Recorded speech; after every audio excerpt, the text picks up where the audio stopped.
Welcome back to గుండె నిండా గుడి గంటలు సీరియల్. ఫ్రెండ్స్, ఈవినింగ్ వరకు అందరూ ఇంటికి వస్తారు. అప్పుడు బాలు అంటుంటాడు, నాన్న నీకు ఒక గుడ్ న్యూస్ చెప్పాలి అనేసి బాలు అంటుంటాడు. ఇంతలో మనోజ్ కూడా అంటుంటాడు, నేను ఒక గుడ్ న్యూస్ చెప్పాలి అనేసి. లేదు లేదు, నేను చెప్పాలి అంటే నేను చెప్పాలి అనుకుంటారు. ఇంతలో ప్రభావతి అంటుంది, ఇప్పటిదాకా నువ్వేం చేసావురా, గాడిదలు కాసావా అనేసి బాలును అంటుంటే బాలు అంటుంటాడు, అవును ఇప్పుడే పెద్ద గాడిద వచ్చింది, అందుకే చెప్దామనుకుంటున్నాను అనేసి బాలు అంటుంటాడు. ఎవరో ఒకరు చెప్పండిరా అనేసి సత్యం అంటుంటే బాలు అంటాడు, నాన్న మా చిన్న గంప ఉంది కదా సుమతికి మంచి సంబంధం పెళ్లి కుదిరింది, అదే విషయం చెప్దామని అనుకుంటున్నా నాన్న అనడంతో, ఆహా ఎంత మంచి విషయం చెప్పావురా, ఎంత మంచి ముచ్చట చెప్పావు, చాలా చాలా చాలా సంతోషంగా ఉంది నాకు అనేసి సత్యం అంటుంటాడు.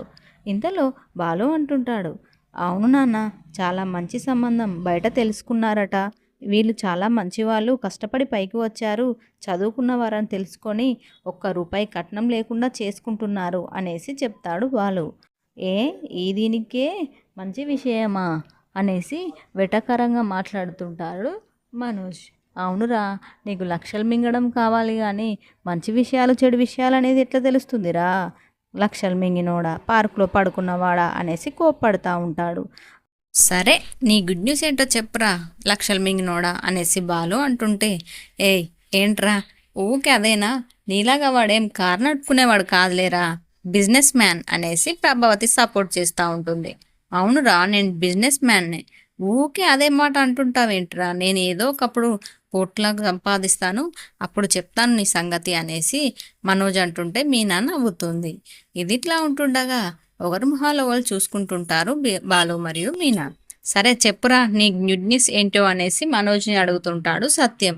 అప్పుడు మనోజ్ చెప్తూ ఉంటాడు, ఎల్లుండి మాది యానివర్సరీ ఉంది కదా నాన్న, చాలా గ్రాండ్గా సెలబ్రేట్ చేద్దాం అనుకుంటున్నాం అనేసి చెప్పడంతో, ఏంటి యానివర్సరీ ప్రోగ్రామ్ గ్రాండ్గా చేయడం ఏందిరా, మీనా మరియు బాలు ఇద్దరిది చేశాం కదా, అలా ఇంట్లో వరకు చేసుకుందాం అనేసి బాలు లాగా చేసుకుందాం అనేసి సత్యం అంటుంటే, లేదు నాన్న నేను ఇప్పుడు ఒక పెద్ద బిజినెస్ మ్యాగ్నెట్ కదా, అలానే చేయాలి అంటుంటే బాలు అంటాడు, అలాగే షాప్ పెట్టి కూడా 100 days అవుతుంది కదరా అనేసి అంటుంటే, అవునవును నీకు గుర్తుకు లేదు కానీ అన్నయ్య బాలన్నయ్య గుర్తుంది అనేసి రవి అంటుంటాడు.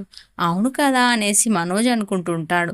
బాలు అంటుంటాడు, చేస్తే చేసేవి కానీ మాతో ఏంటిరా పని అనేసి బాలు అడుగుతుంటే మనోజ్ అంటాడు, మనం అందరం గొప్ప వాళ్ళలాగా రెడీ అయ్యి ఫంక్షన్కి వెళ్దాం, ఒక పెద్ద 5 star హోటల్లో రెడీ చేద్దాం, అప్పుడే మా యొక్క డీలర్స్ అందరూ మనం రిచ్ అనుకొని నమ్మి నాకు పెద్ద పెద్ద ఆర్డర్స్ ఇస్తారు, సపోర్ట్ చేస్తారు అనేసి అంటుంటాడు మనోజ్.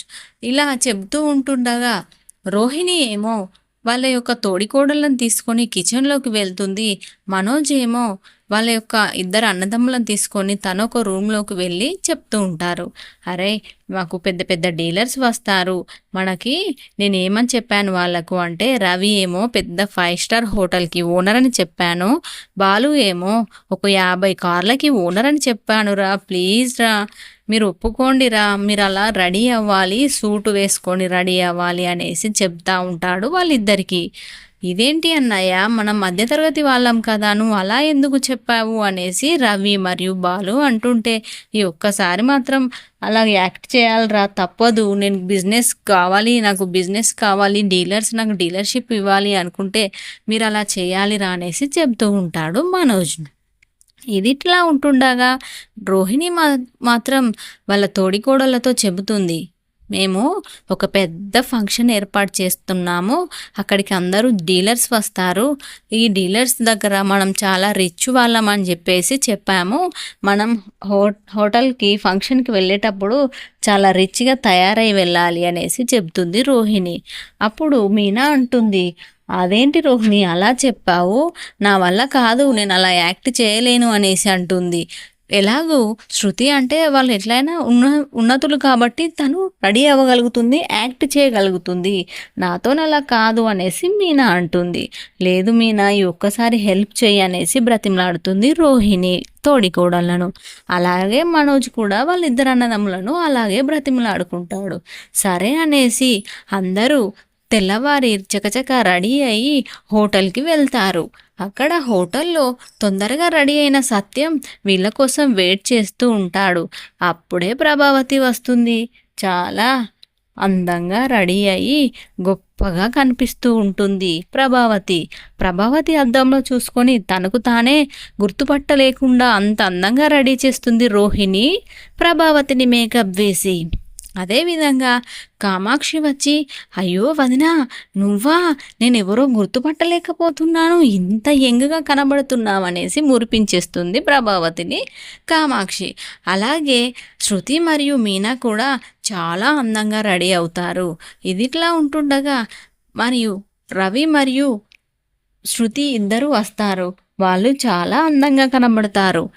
ఇదిలా ఉంటుండగా ఇంకా బాలు మరియు మీనా రావట్లేదేంటి, అసలు వాళ్ళ కొత్త బట్టలు వేసుకోవడం వస్తుందో రాదో, ఎలా మేనేజ్ చేస్తారో అనేసి ప్రభావతి అనుకుంటుండగా ఒక్కసారిగా తలతల మెరుస్తూ మీనా మరియు బాలు బయటికి వస్తారు. రావడంతో ఒక్కసారిగా కుటుంబ సభ్యులంతా షాక్ గురవుతారు. చాలా అందంగా రెడీ అవుతుంది మీనా మరియు బాలు తన ఫోన్లో ఒకటే సెల్ఫీలు తీస్తూ ఉంటాడు. మీనా నువ్వు చాలా అందంగా ఉన్నావు అనేసి ఫొటోస్ తీస్తానే ఉంటాడు. కానీ ఈ ఫంక్షన్ అంతా ఇటుండగా మన రోహిణి మాత్రం ఎప్పుడెప్పుడు బాలు ఫోన్ తీసేసి అందులో ఉన్నటువంటి శివ వీడియోని వైరల్ చేయాలి అనేసి వెయిట్ చేస్తూ ఉంటుంది. అదే విషయాన్ని విద్య గుర్తు చేస్తూ ఉంటుంది. ఇదిలా ఉంటుండగా ఫంక్షన్కి గొప్ప గొప్ప వాళ్ళందరూ డీలర్స్ వస్తూ ఉంటారు. చూసి వావ్ ఇంత పెద్ద కుటుంబమా, ఇంత రిచ్ కుటుంబమా అనేసి అనుకుంటూ డీలు ఓకే చేస్తారు మనోజ్తో. ఇది ఫ్రెండ్స్. కానీ బాలు మాత్రం ఫంక్షన్లో తాగి వాళ్ళతో డీలర్స్తో చెప్తాడు మేము మధ్యతరగతి వాళ్ళమని. ఇలా ఒప్పుకున్నందుకు ఇంకా ఆ యొక్క కాంట్రాక్టర్కి చాలా సంతోషం అయ్యి ఇంకా ఎక్కువ పర్సెంటేజ్ లాభం ఇవ్వడానికి ఒప్పుకుంటాడు. చూద్దాం ఫ్రెండ్స్, అప్కమింగ్లో మనోజ్ యొక్క భార్య అయినటువంటి రోహిణికి బాలు ఫోన్ దొరుకుతుందా, ఆ యొక్క వీడియోను వైరల్ చేస్తుందా, చేసిన వీడియో వైరల్ని బాలు ఎలా ఆపగలుగుతాడు చూద్దాం ఫ్రెండ్స్. Thank you.